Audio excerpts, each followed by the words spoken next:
Hey, Bolt fans, welcome to another episode of ChargersCast. And as I'm sure you can already see, this week I am finally joined by friend of the podcast and Chargers diehard fan, Brennan Isham from Chargers District. So awesome to have Brennan back from last season into this season. Took a couple episodes before we were able to get the schedules worked out. But Brennan, love having you here, buddy. Looking forward to this week one review, week two preview edition of Chargers Cast. Glad to have you, man. Appreciate you. Yeah, finally back. Good to be back here to talk about week one of the Chargers. So good win too. So a lot to talk about. Fortunately, week one was a good week to have you in and start talking Bolts. Just a quick summary of what we're going to go over in this podcast. We're going to review week one, kind of how the team performed, what we were looking to look for in that game and kind of what we saw as we were looking at it. Then we'll transition over to week two, which is another primetime game, another division rival. We are going to Las Vegas on Monday Night Football in week two. So I don't know if it gets any better than that. Primetime game, week one, Friday night in Brazil against the hated Chiefs. And week two, primetime game on the road against the hated Raiders. So great way to start out the season. So before we get into it, the Chargers Cast tradition here. Brennan, I think, is not fully equipped this week, which we'll give him a pass on. But this week, our frosty beverage, got to always keep those vocal cords lubricated while we're doing the pod, is a Tecate Light. I am not a big light beer fan. There's a story behind that. I prefer regular Tecate, but we'll give this a try. I don't think I've ever had it. So, and anyway, it's wet, it's cold liquid. That way my vocal cords will last through the whole pod. So it's not that bad. All right. It passes muster. So, yep. All right, buddy, let's get into it. So, the Bolts travel to Brazil, have a Friday night game. It's literally the second game to kick off the 2025 season, right? Thursday night kicked off the season, and then we follow up on a Friday night primetime game against the Chiefs. I will just throw in right here, because I think it was total bullshit, and I won't pull punches, that the Chargers go to Brazil. They're giving up a home game for this thing, and they paint one of the end zones with the Chiefs crap in it. It should have been Chargers on both sides if it was going to be a home game. But you know the deal. The NFL kind of sucks sometimes, the way they handle some stuff. And it tends to give the Chargers the short end of the stick. Maybe it's just because we're Chargers fans and we feel that way. But you can see last season, the Eagles, it was a home game for them. They had both end zones painted for the Eagles. So I'm just going to call that out. Goodell, it's total bullshit. And by the way, you were down there in Brazil, so total bullshit. But that being said, this was a great game for the Chargers. Like we were talking about, Brennan, before we kicked off the pod, and what I was talking about in the last pod. This is a great opportunity for year two under Harbs, for the Chargers to make a statement. It was an opportunity to really come out and make a statement, shut up some of the naysayers. Again, primetime game, so everybody's watching it. International game against a division rival, not just any division rival, by the way. The Sons of Guns, who have been winning the division every year for the last 9 years, right? So that's big deal. Not to mention they've won, was it 2 of the last 3 Super Bowls, right? So, I mean, just all of those things. It was a great opportunity for the Chargers to come out, make a statement, or under maybe previous leadership, lay an egg. but this is the Harbaugh era. And it's year 2 of Harbaugh. Harbaugh's done some very impressive stuff in his second season with teams he's taken over. So that's kind of the intro to this thing. I told you last week some things I was going to be looking at, but big ticket wise, it was a solid performance in all aspects: offense, defense, special teams. We had like a couple mishaps, one on offense, which didn't cost us anything. That was our new guy, Conklin, on his first reception. Yeah. Lowering his shoulder, which I love, but then he fumbled. And luckily, Ladd was able to bat that out of bounds, and we kept possession, but he batted it forward, and it cost us 10 yards. And then we had a couple blown assignments in the secondary on defense that allowed the Chiefs to put up as many points as they did, which as the season goes on, I don't think we're going to have those missed assignments. And instead of the Chiefs putting up 21 on us, they'll be lucky if they got 17 on us. Seriously. Yeah. So, I was actually going to ask you. Yeah, give me your overview, Brennan. I was just going to ask you, because I saw like a couple heated things on X about it all, and a lot of people were saying, well, he could have easily just fell on the ball, and then another guy was like, I'd rather take it to be 100% our possession still after the fact, even and take a penalty, than him try to jump on it and either miss it or it bounces away from him, or they push him off of it. So it's like, I'm curious to see like what your thoughts were on that. My thoughts are Ladd is an exceptionally cerebral football player. Yeah. For such a young guy too, which is awesome. As he gets older, watch out. He's going to be crazy good, not just because of his physical traits, but also his mental aspects that he brings to the game, his smarts. Yeah, no, you don't jump on that damn thing. There's a reason the ball's oblong, okay? How many games have we ever watched?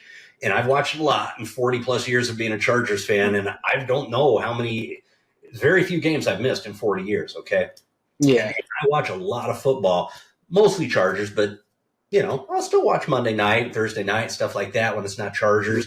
The ball has this weird way of squirting out when you try and jump on it and squeeze it. And so Ladd didn't mess around, dude. He had it, he swatted it, and saved the possession for us. And guess what? We went down and scored. Exactly. I saw the interview with him where he's like, this is my bad. I should have batted it sideways or backwards, which we wouldn't have gotten the 10-yard penalty, right? Because you can't bat it forwards. You can't advance the ball. Yeah. I'll take the 10-yard penalty and keep possession, especially when you're in field goal range. At least you're saving 3 points right there. So no, I 100%. His mind he was Johnny on the spot. Next time he'll be even wiser and bat it sideways or backwards. The problem with batting it backwards is you don't know who the hell's behind you. And theoretically, there could have been an opposing player that maybe pounces on it, but. No, that was a heady play for sure. Yeah, I definitely agree on that. I think it was a smart thing because I'd rather take a penalty and it still be our possession than it, like you said, somehow it just pops out. You never know. So rather it just go out of bounds, plays dead, and still our ball. So, but the overall thing about the game for me was it was just a huge game to win. The big consensus I want to make right now is the Chiefs have a gauntlet of an early schedule. So this was an important win. I know, like for us individually, but if we want to have any chance of having a shot at winning the division, which the last time we had a shot was in 2018 when we tied with them, we're gonna have to count on them losing some games, and I think they're 17-0, one possession games. Now it's 17-1, but I think that's gonna slowly start going down. They play the Eagles next week. We all saw what happened with them in the Super Bowl. And personally, I think the Chiefs have gotten worse in firepower, and they lost Xavier Worthy. Probably not going to play because he got diabolically just slammed by Travis Kelce.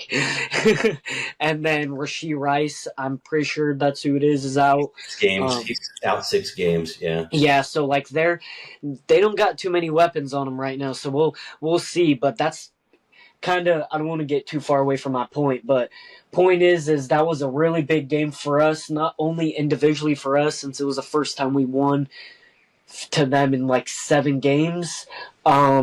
I think it was a big win for us too, based off the fact that they lost, and now they could easily go 0-2, 0-3 in the first couple games, and that could be big for us. So, especially if we win all next 3 games, which are all divisional games, and it's that would be the best case scenario there. But I think it was a good win, and we'll get into it more. But yeah, that was definitely a good to realize that we can close games. Yeah, good game. Yeah, excited.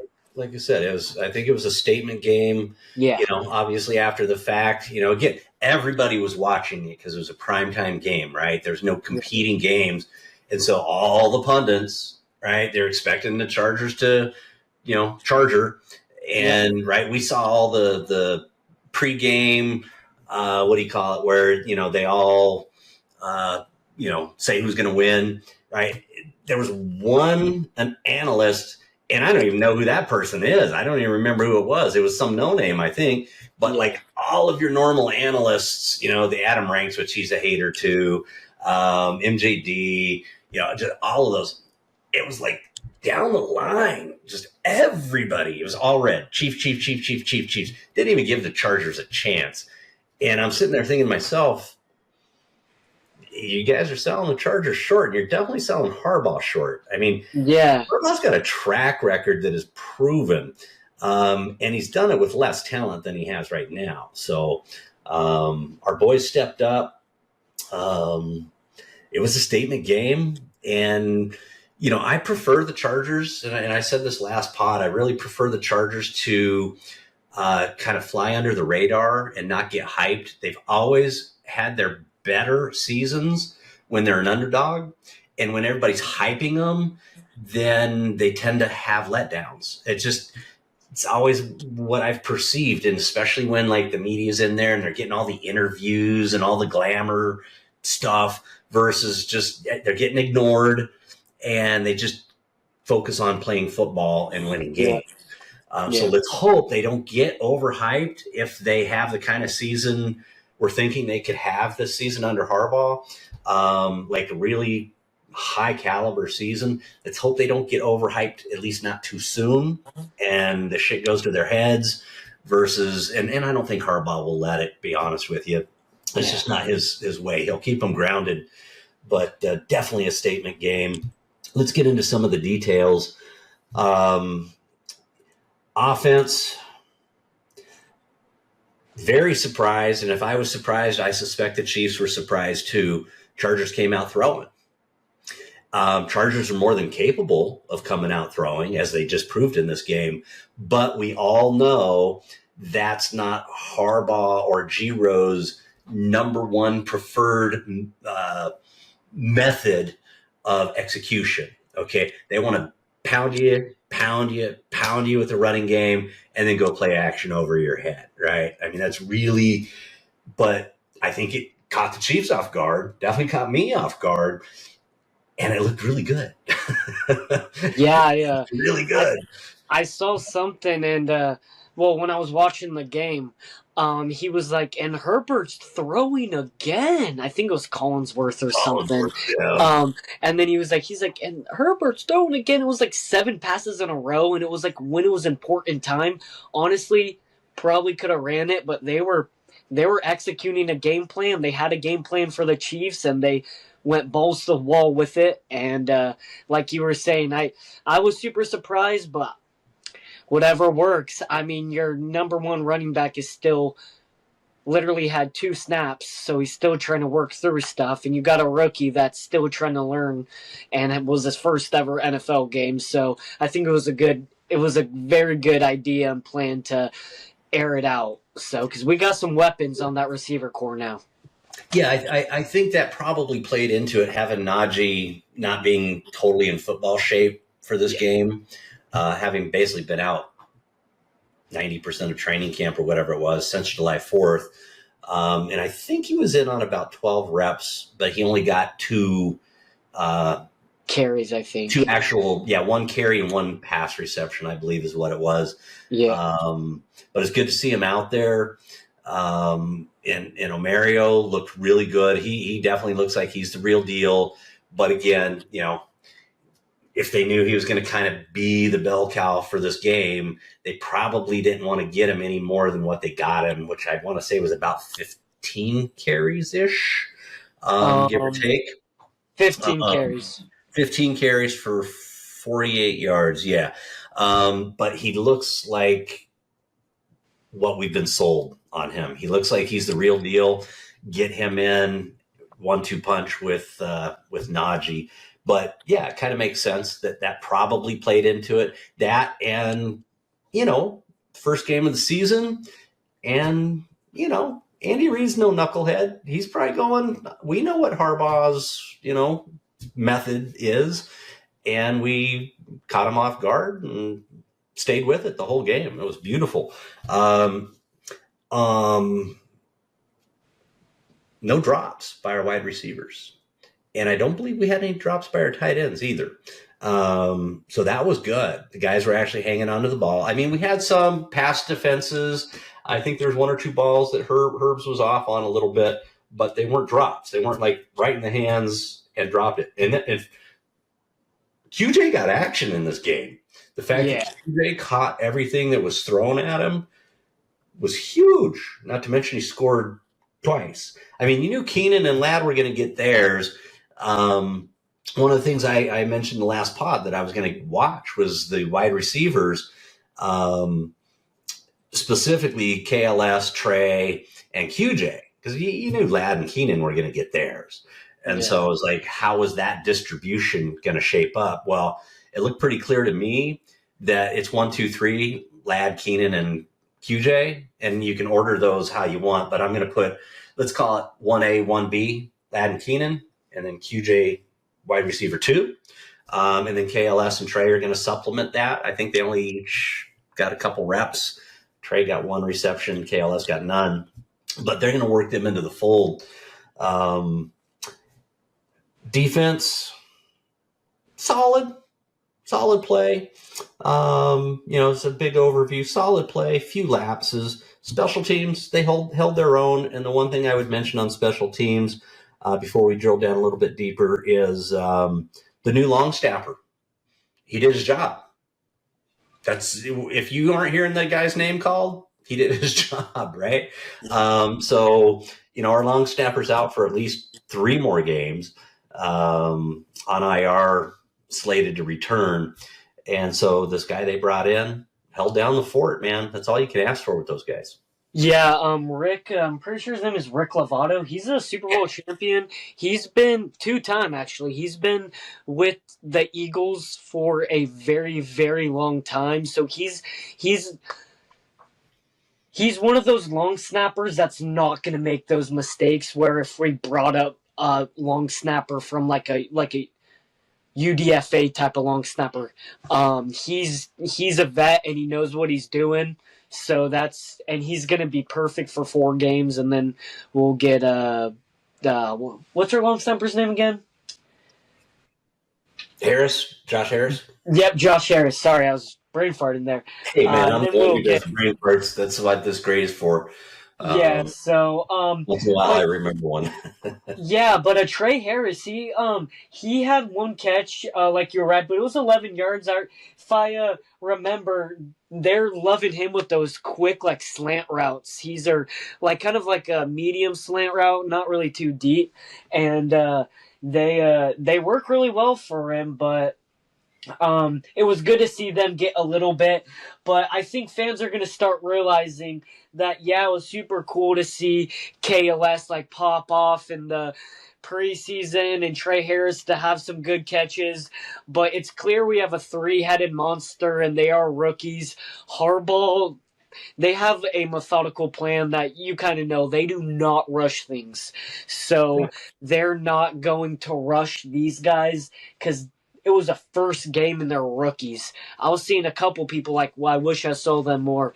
I mean, not really. If our three-headed monster can get it done against a really, really good New Age dynasty right now, might as well just get the young guys to learn. And if we're like 40 burgering a team, then get them in, get some good reps, So I kind of liked the snap count and everything when it comes to our receivers. I was kind of nervous with that, and then I know Tyler Conklin had a fumble, but I'm looking right now and it says 2 receptions for 50 yards. So that's all you need in a tight end. I mean, like 2 receptions, 50 yards. We would like to see it do a little more, but one game, that's pretty good. And Disley got 1 catch for 18. So technically from our tight ends, 3 catches, 68 yards. That's not too bad for the tight ends. And I think you're going to see a lot of splitting between those two as well.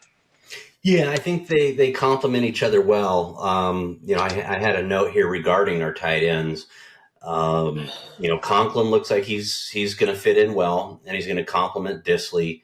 You notice he got that one, was it a 3rd down or 4th down, where he came under center, took the direct snap. I think that was a 4th down. Oh yeah, that was a good play.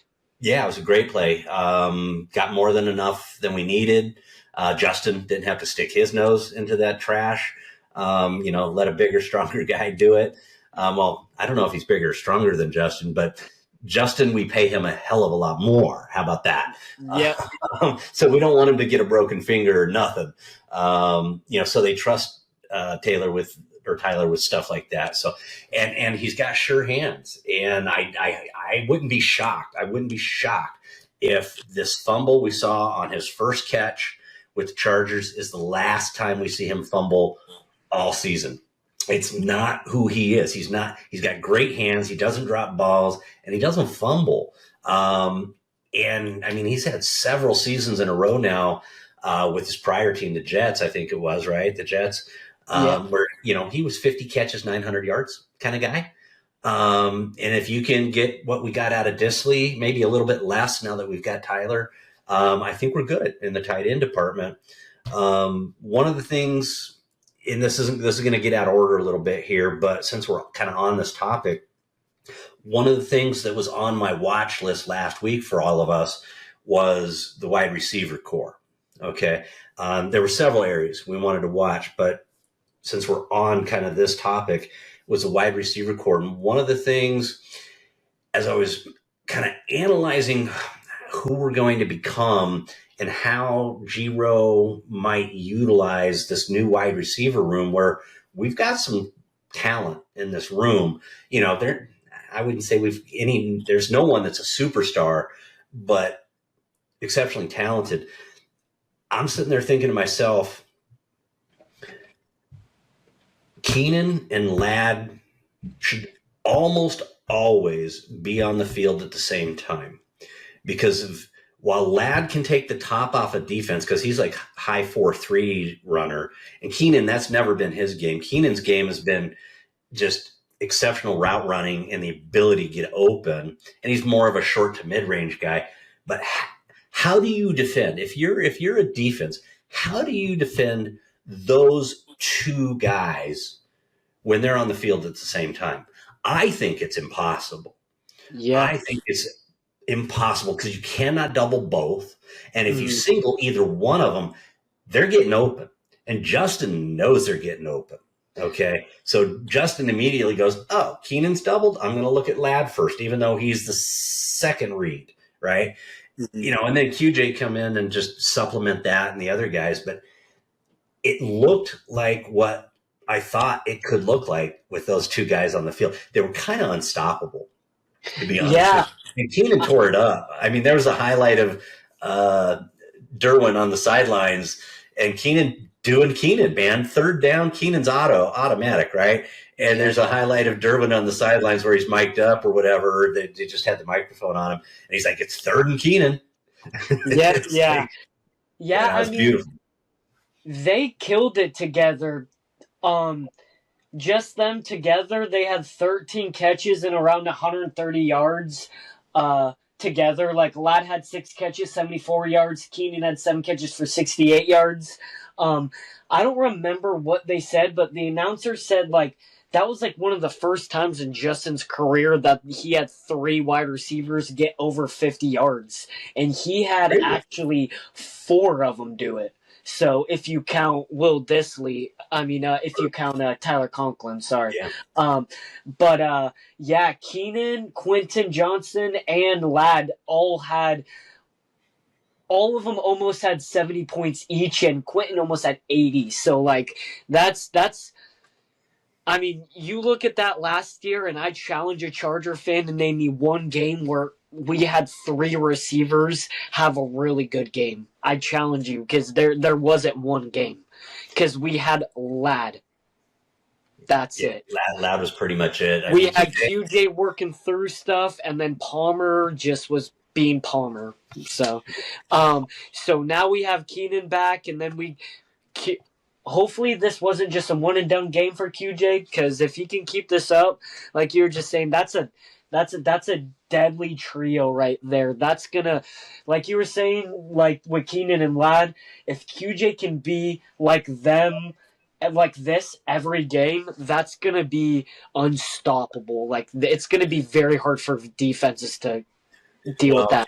If QJ gets to be on the field when Keenan and Ladd are both on the field, then QJ is going to benefit immensely. Oh, yeah. Right? I mean, it's going to be a feeding frenzy for him, because the other 2 guys are going to scare the defense so much that they're almost, I don't say they're not going to pay attention to QJ, but he's almost going to be an afterthought because they're so scared of Ladd and Keenan. Keenan can still get 25, 30 yards down the field and still get open. He's just not the guy who's going to take the top off the defense like QJ can do or Ladd can do. So I'm really optimistic to see.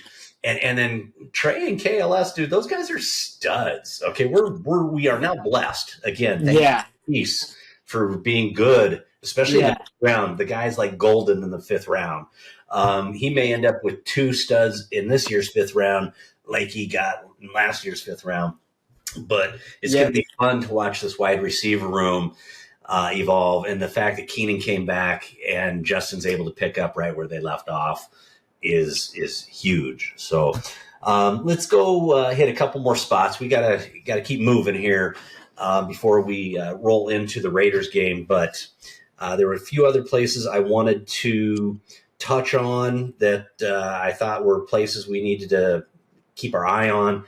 And the top of my list was our interior offensive line / Trey Pipkins. Okay. Give me your thoughts on our O-line. How did we look in this game to you? I was extremely shocked. I thought Chris Jones was going to swaddle each one of them like a baby, and then everybody from the outside was going to feast. The Chiefs have always done that to us, especially with Chris Jones being in the interior. I was very shocked. We only gave up like 3 sacks, I believe, and with the Chiefs, I'm not sure where that is, but it might have been 1, Brennan. Could have been 1. Check that. Let me. You keep going. I'll let you know what it was here. Yeah. Okay. Cool. But so with that being said, I see it. We allowed 3 sacks. Yeah. So with that being said, 2. That could have been way more. I think they held up their own. I was seeing I'm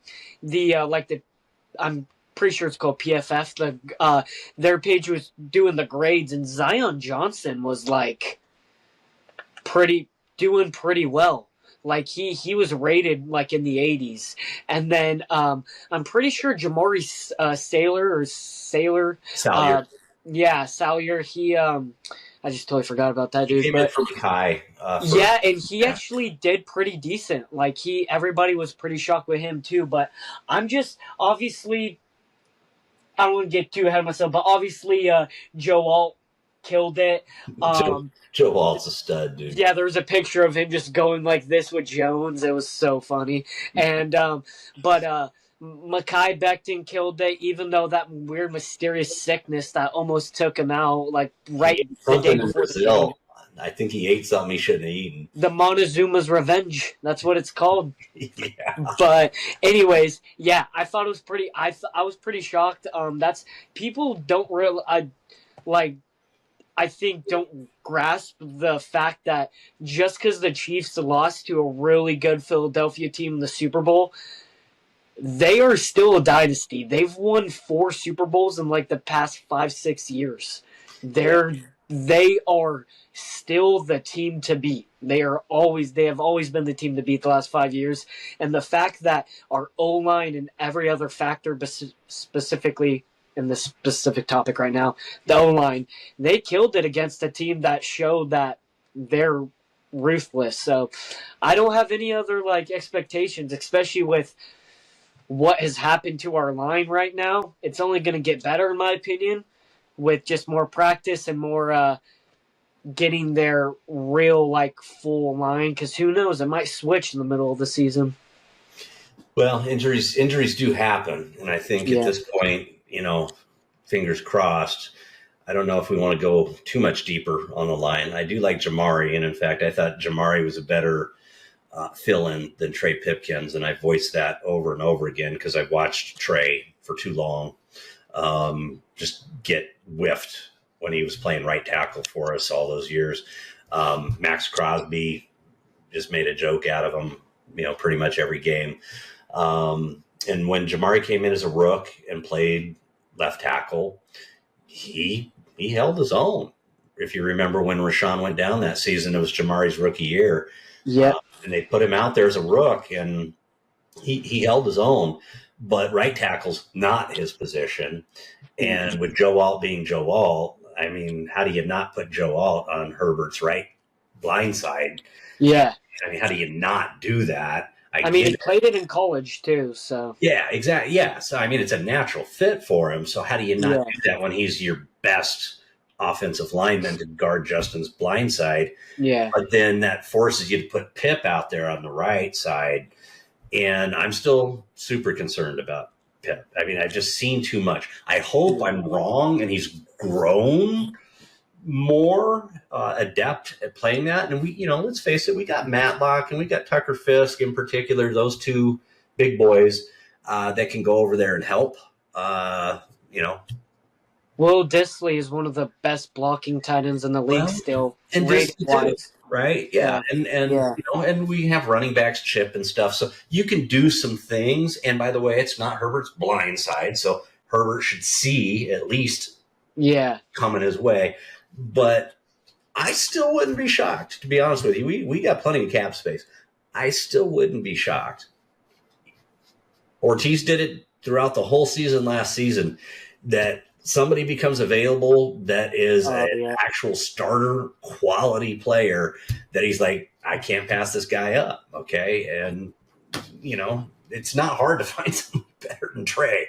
And I like Trey, but I like winning more, and I like Justin not getting injured even more. So, but yes, I would say we had a really solid. There were a few letdowns, especially on the interior, and it definitely wasn't Joe. Okay, Joe almost played perfect. Yep. Zion had a couple lapses. Bose played better than I thought he would. Bose actually had a pretty damn good game. Mekhi was Mekhi, except he had to come out a little bit because of the sickness. And Salyer held his own, but I saw one play in particular where he just let some guy, right through. And Pip, surprisingly, again, he held his own for the most part. So knock on wood, we continue to see improvement there. Yeah. Defensive line, again, another place. Let's face it, it's a Harbaugh team. And I always believe this, Harbaugh or no Harbaugh, the game's won in the trenches. So the other side of the ball and the defensive line, especially interior defensive line, since we lost Puna, I really wanted to watch how these guys play come the first real game. The rotation had a great preseason. The entire defensive line had a really good preseason where I'm sitting there going, sweet. Okay, these guys are going to be able to hold up their end of the bargain. In fact, they may actually be better than last year's D-line. And Hand had a little bit of a flash. I did not see Jamari Caldwell flash. I didn't see anything. But I believe he got some snaps in there. But Hand seemed to be a good pickup. Boygby got a little action. But, dude, Tart balled out. It's making that Puna release not too big of a deal right now. Dude, I was watching that game, and after he bitch slapped Travis, my wife's like, "Oh, he's now my favorite Charger." I'm like, they're selling number 90 jerseys like crazy now. Yeah, he batted 3 balls down, and I saw a thing where he's had 5 career batted balls in his career, and 3 of them came from one game against the Chiefs. And they were all important. Yeah, and it was actually an interesting thing. A lot of people are like, why is he not suspended? Why is he not this? Why is he not that? They explained it in the game, but pretty much it's because if he has an open hand, it's not considered like... It's not a punch. Yeah, it's not considered a punch. And if you look right before he did that, you see Travis Kelce being an idiot and chopping it and, like, egging him on and stuff. So it was on both sides. If you're a Chargers fan and you've been watching Chargers play the Chiefs for any period of time, and the Chiefs fans are going to hate this because they're delusional, Travis is an instigator. He's always been an instigator. He will push and shove, and then when somebody retaliates, he'll pull the LeBron. And he's gotten those calls his whole career. So the referees haven't stopped him from being an instigator. I wouldn't be surprised if Thier got a fine for hitting him in the head. But sure, it was open-handed, and he slapped him. He slapped him like a Swiftie. So that was hilarious. I was just watching it, and all of a sudden I saw that, and I was like, wait, I don't think too many of these people in the field saw this right now because it was very nonchalant, if you ask me. Like, he just kind of looked at him and went, without no hesitation, kind of just got up and went, bink. So, I mean, that's all it took, though, too. I'm surprised he didn't, though, because, the refs and the Chiefs, but they were kind of on our side this time, so that was pretty nice. If we want to, mention it real quick, since we're on there, this is the first game in a very long time, especially against the Chiefs, but I would say just NFL game in general, where I thought the referees actually called this thing straight. In fact, I think they kept their flags in their pocket a little bit more. I saw holding, and you can watch just about every play and see holding, but I saw holding both sides, both on the Chargers and the Chiefs, several holding calls that didn't get called. Yeah. And so they let them play a little bit, especially the DBs and the wide receivers. They let them play a little bit, which I always prefer anyway, is don't be so quick to throw the flag. If it's blatant, throw it.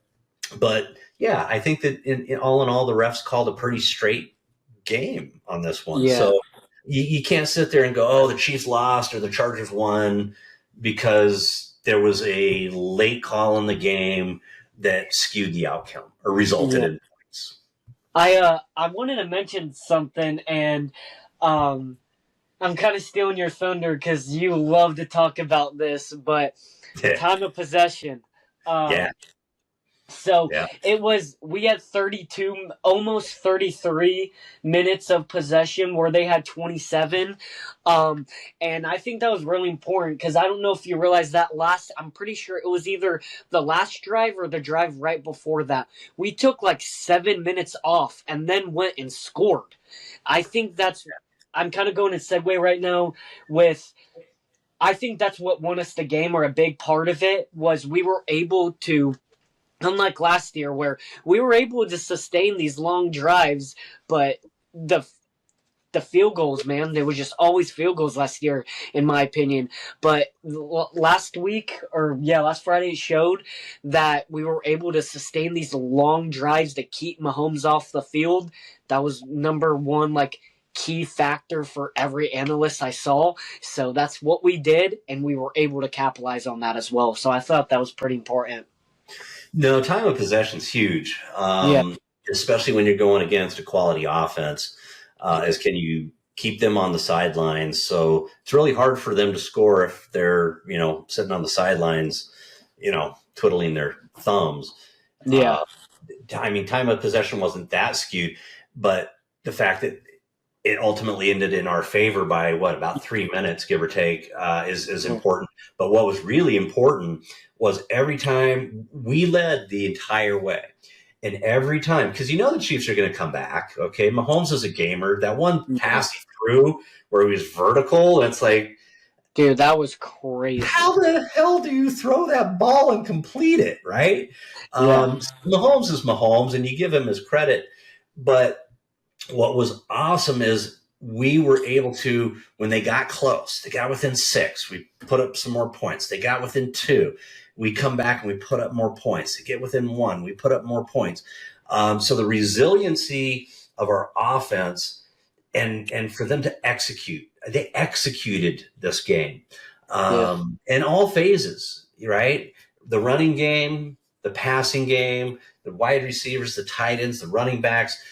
No turnovers. We had the one fumble, but it didn't result in a turnover. Now, we didn't get any turnovers. It was 0-0 in the turnover battle. But 0-0, it means at least you're on a level playing field. Now the rest of the stuff adds up. So, again, it was an opportunity for the Chargers to come out and make a statement for what this 2025 Chargers team is going to be. And I think they did that. I think they rose to the occasion in prime time against the vaunted dynasty that is the Andy Reid, Patrick Mahomes Chiefs. Yeah. It wasn't a crazy game. We didn't blow them out. It was a solid game with execution in all 3 phases. That's Harbaugh. That's how he's always won, is just execute. It's not all these superstars, and this team's loaded with superstars. So imagine what he's going to be able to do if he gets everybody, fully executing. So there's a few other places I wanted to touch in the pod about this game, but the reality is we're running a little bit long on this one, Brennan. The running backs, real quick, let's touch on it. I didn't know if Najee was going to see any action. We touched on it a little bit already, but it was nice to see Najee get some action.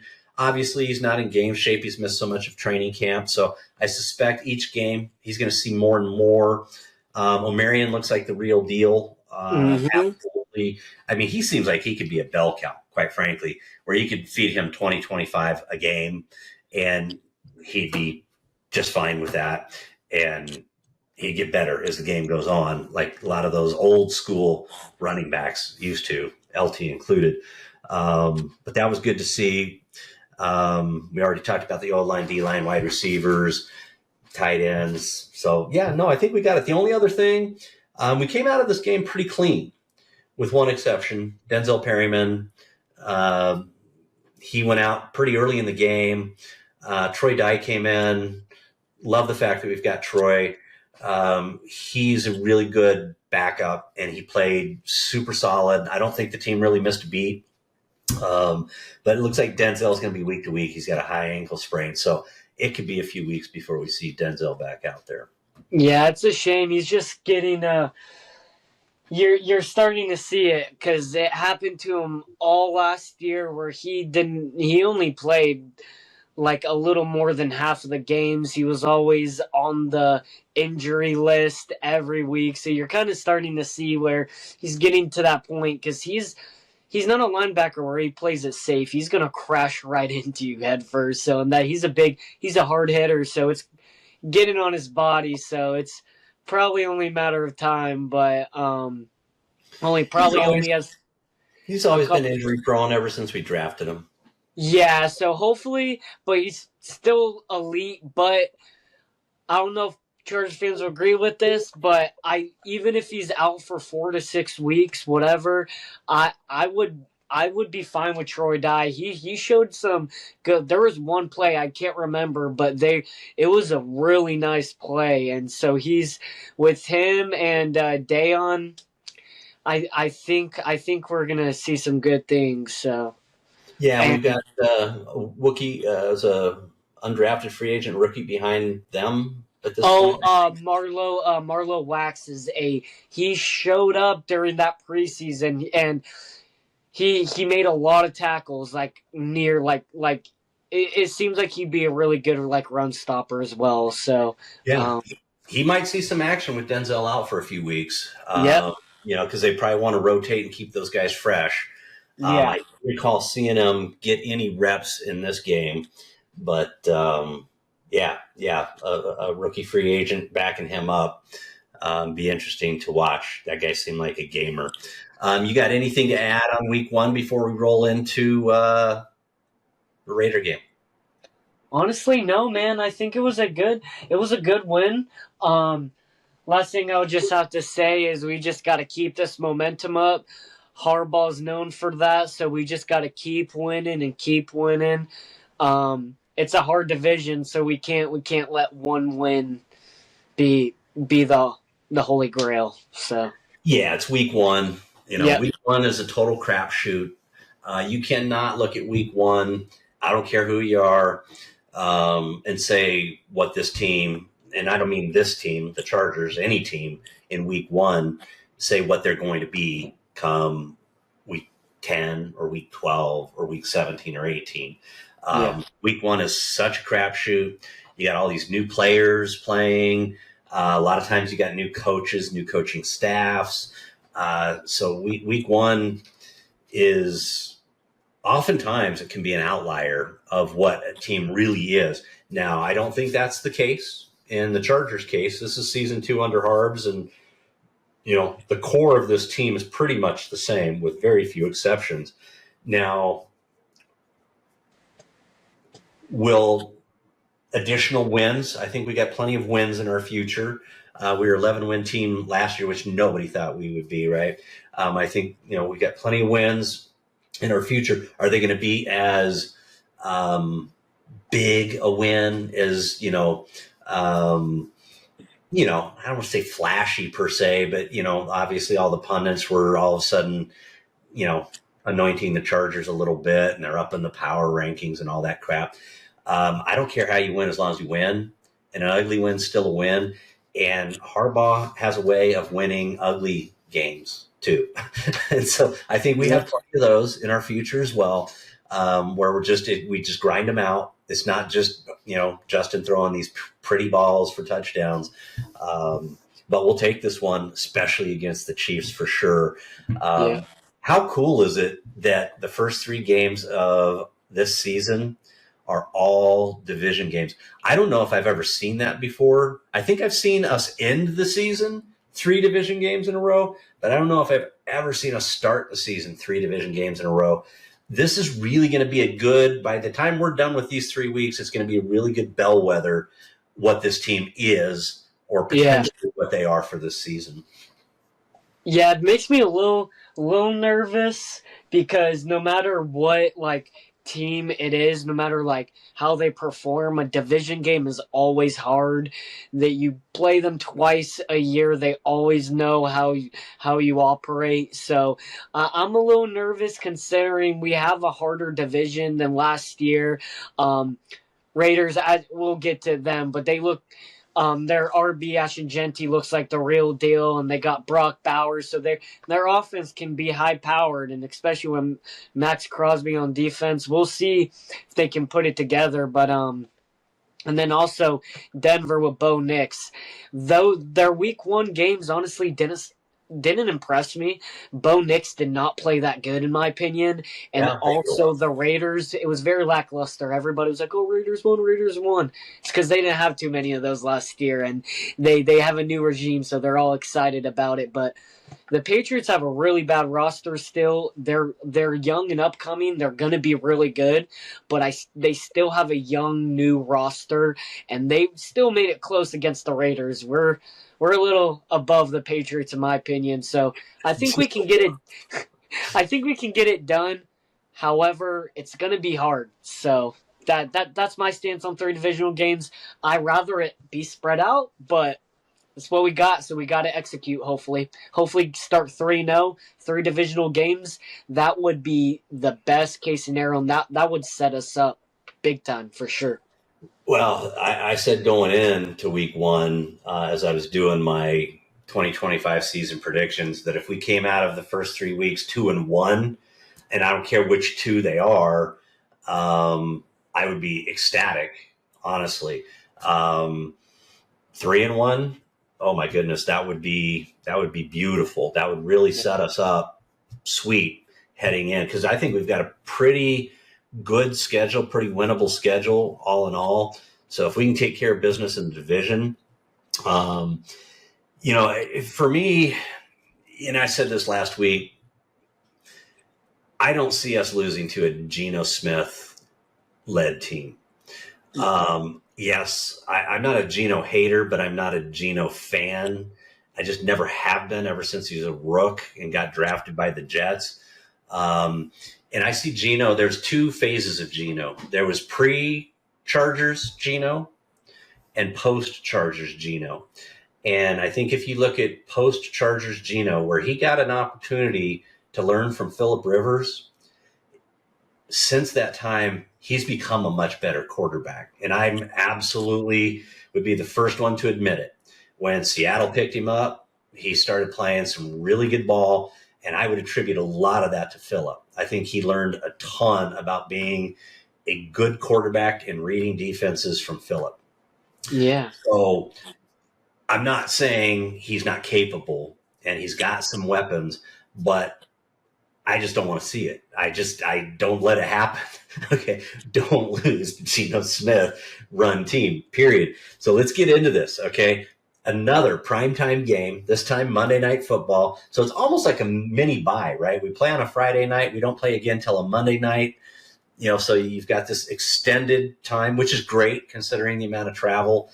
So we're going to Vegas. It's a road game, another divisional game, another primetime game, another opportunity for the year 2 Jim Harbaugh-led Chargers to make another statement. I think we kind of got the revenge thing maybe out of our systems last season, with that spanking that we took that got Brandon Staley fired, which, by the way, I'm glad we took that. If that's what it took for the Spanoses to realize that Staley had to go, the Jacksonville game wasn't enough. Great. I'm glad it happened. It's behind us now. But, it's first season under, what's his name? The old guy. Pete Carroll. Pete Carroll, right? Super Bowl winning coach, though. So yeah, respect the hell out of Pete, man. Absolutely. I think he's a great coach, and I'm amazed at his stamina at his age. I don't think there's any love lost between him and Harbs, between Stanford and FC, and San Francisco and Seattle. So just saying, there's a little bit of a dynamic there. So what are you looking for in this game, Brennan? So I'm actually reading something right now that has really something big. I'm looking for right now. I'm looking for just a straight up ass whooping. I'm looking for if we could get 4 wins with 2 seasons against them, then we got them for sure. But what I'm reading is Brock Bowers is questionable. So I think that's going to help us out. That's a big key to the game now. That's arguably their number 1 weapon other than Jacoby Myers. I'm pretty sure Jacoby Myers. Yeah, Jacoby's still on the team, even though he asked for trade. Yeah. So, other than him, so long story And then short, Genty.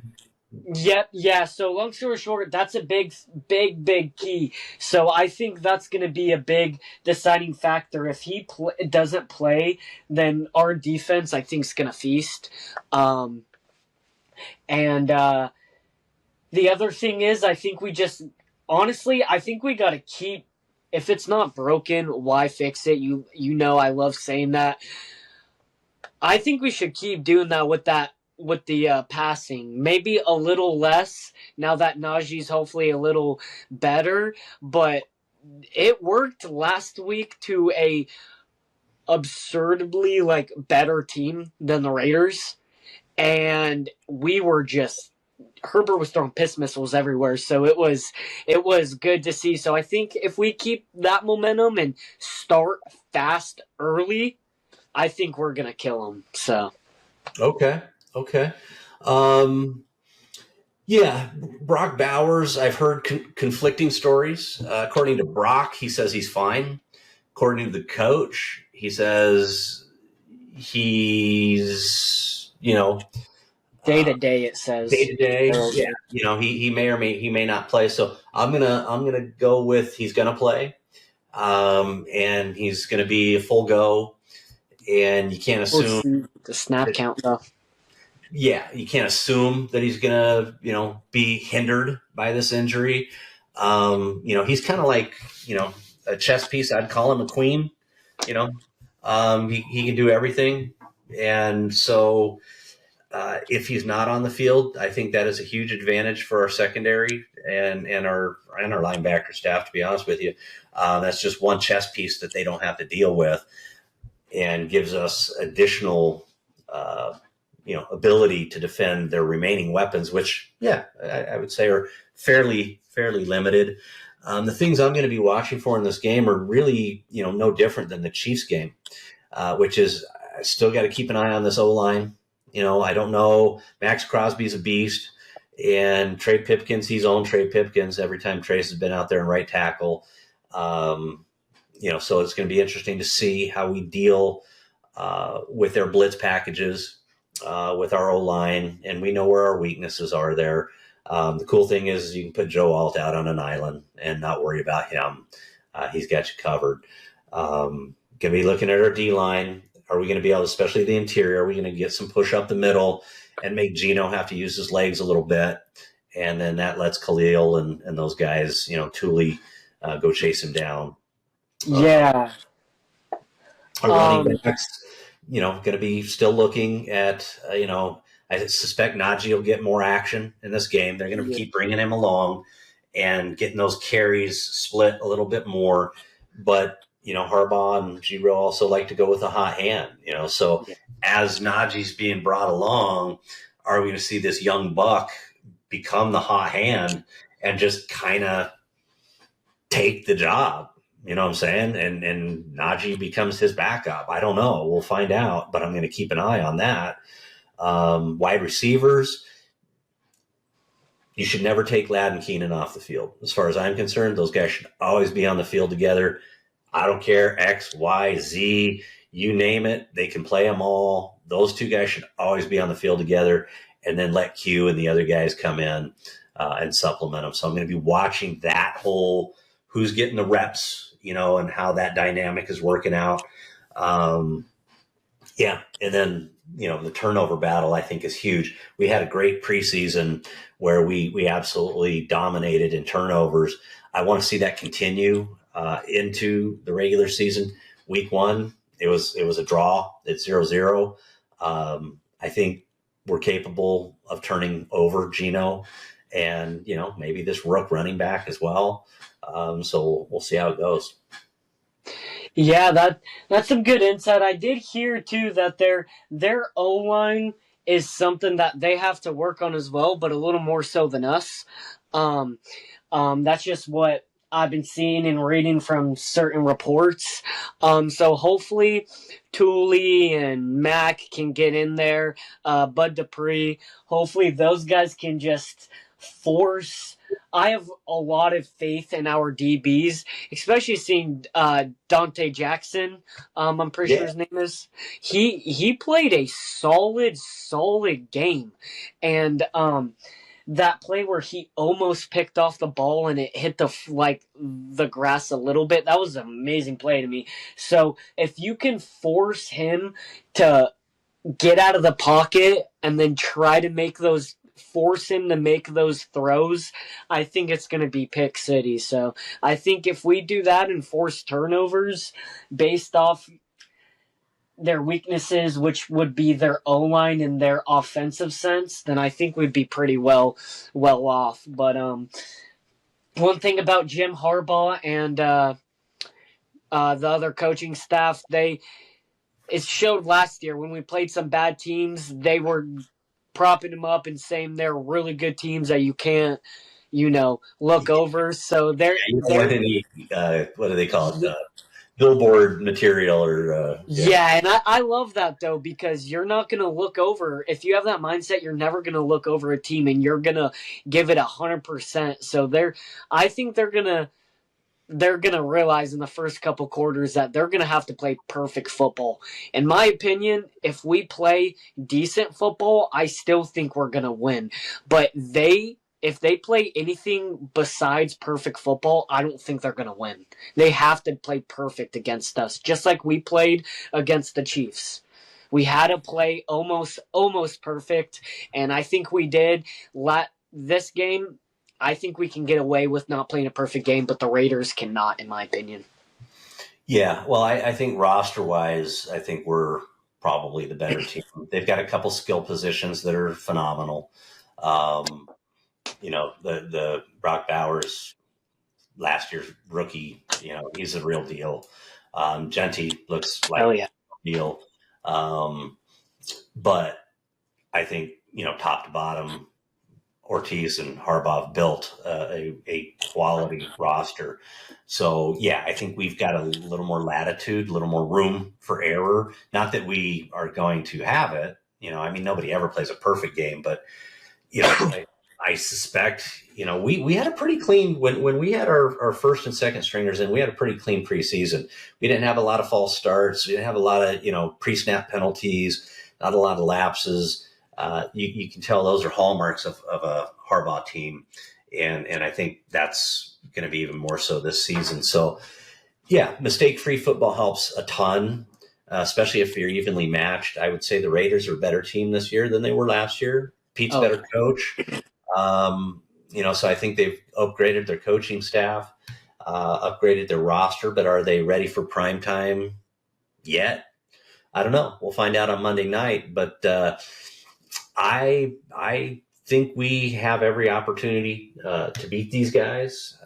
And like you said, I don't think we have to play perfect football. I think we can, have a few errors and still overcome them against this team. So I don't know if you're ready. We can go straight into predictions, unless you got a few other insights you want to share with. I was actually going to go right into that, so I guess I'll just segue it. All right. I actually had us losing this game on the prior video because I think we're going to split each divisional game. However, based off of week 1, I do think we're going to kill them. So I'm switching it. You're going to see me switching here and there throughout the season. Yeah, but I switched it, and I'm going with my prediction final. I'm going to go 28-10. Okay, so when you say kill, you mean kill. Yes. Okay. I think they're going to have a very hard time because I don't think going to Brazil is going to affect us as much as they probably think so as well. I think they think that's going to be a big factor. I could be wrong, but we have an extended weekend where we can rest up. So yeah, we got 2 extra days than they got. Yep, so that's nice for us. So I think that's going to help us out, and it's going to be nice to see all the Raiders fans' faces when they lose again to us for the third time in a row. So, Well, like you've heard me say, week one is very difficult to label any team off of. Now, it's my hope that what we saw from this 2025 Chargers in week one is actually down here, and we still have way up here to go. That would be incredible, because we had a really good game. I don't want to say it was mistake free, but it was really, really solid game, and I think we can get better. So when I gave my season predictions, I'll go ahead and get this out there because folks who follow the pod are already thinking it. Yes, I picked us to lose to the Chiefs in week one. And you guys heard my rationale for it, so I'm still not going to back away from that. I think my rationale was solid. But as I said in that pod, I hope we win it because I'm a Chargers fan. And if we do win it, I think it bodes well, right? There were so many reasons why if we won that game, it's a momentum game, division game, all those things, right? So here we go now. We've got an extended long window going to another primetime game. Do you not think our boys are going to be up for another back-to-back primetime division game? Are you kidding me? Yeah. And you can't tell me Harbaugh doesn't want to win this game against Pete Carroll. Okay, seriously? You know, he's not going to say it, but you know he's like, he's my bitch. I'm going to keep him. I'm going to continue to dominate this guy, right? Mm-hmm. I think he maybe lost a game or two. I'd have to go back and research that though, because I never have before. I don't know if he ever lost to Pete Carroll. Let me look it up. Yeah, I don't know if he ever lost to Pete Carroll with the Niners. I think he may have lost a few in the early days with the Stanford Cardinal, because it took him a little while to get the Cardinal up there. But then he just dominated SC when he had Andrew Luck and who was that running back he had that was a beast? Toby Gerhardt. Yeah, right. So I think there's a little Harbaugh in there too, motivation to want to win this. So I picked us to win this game when I did my season picks. When I did those, I didn't give scores, but I do believe we're going to win this game, and I believe it's going to be a solid win, kind of like the Chiefs game where, it's maybe not that much in doubt. I like your score of 28-10. I do believe it's going to be a little bit closer than that. I'm going 27-13. But I do believe it's going to be a solid, resounding win, another statement game on prime time when nobody else is playing, so the whole country's watching the Bolts, and they're gonna own it. And then the sad part of that would be there's going to be some folks who are going to really start getting on the Chargers bandwagon and hyping them a little bit, which is a downer for me because I don't like when that happens to our Chargers. I like them to stay, silent and deep and just stay under the radar. But, hey, I'd rather them win and get hyped than lose. So. Yeah. Pete Carroll's beat him once, and it was in the 2012 season. But prior to that, Harbaugh, the year before that, Harbaugh beat them 33-17. So he's only beat him once, but it was in the 2012 season. Okay. And I know there was some bad blood when he ran up the score on SC. Oh, that was hilarious. Yeah. Yeah. Their confrontation. Yeah, I think there's a little bit of friendly, they're both professionals, so I don't think it's anything to make anything about. But, I think there's probably some, we know Harbaugh's competitive.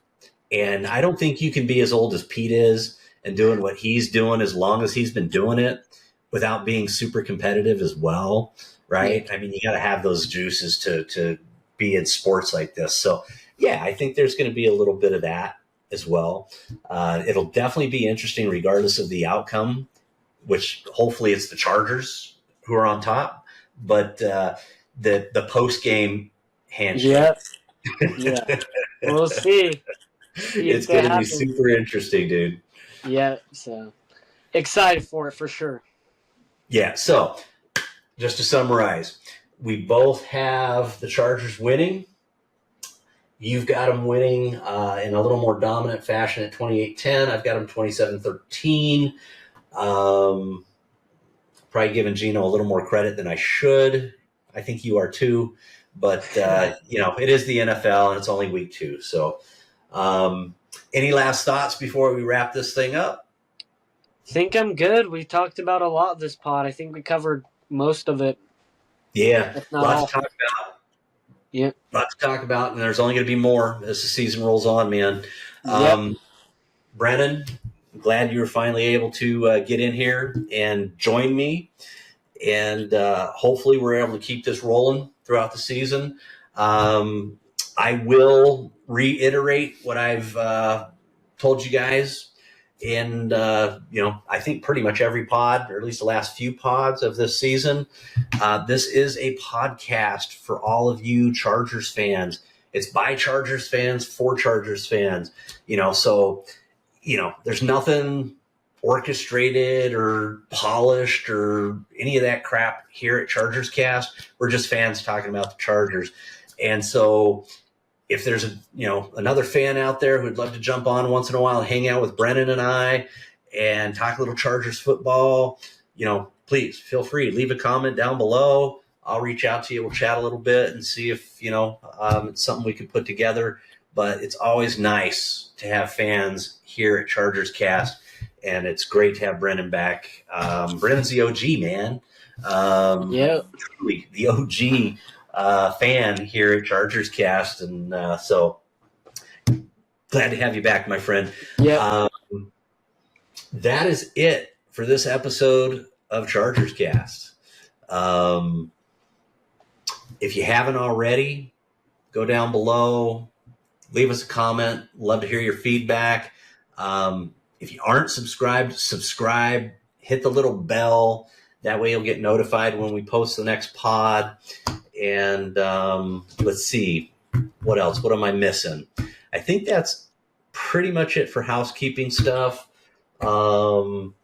If you are out on Instagram, make sure you go catch Brennan at chargers.district.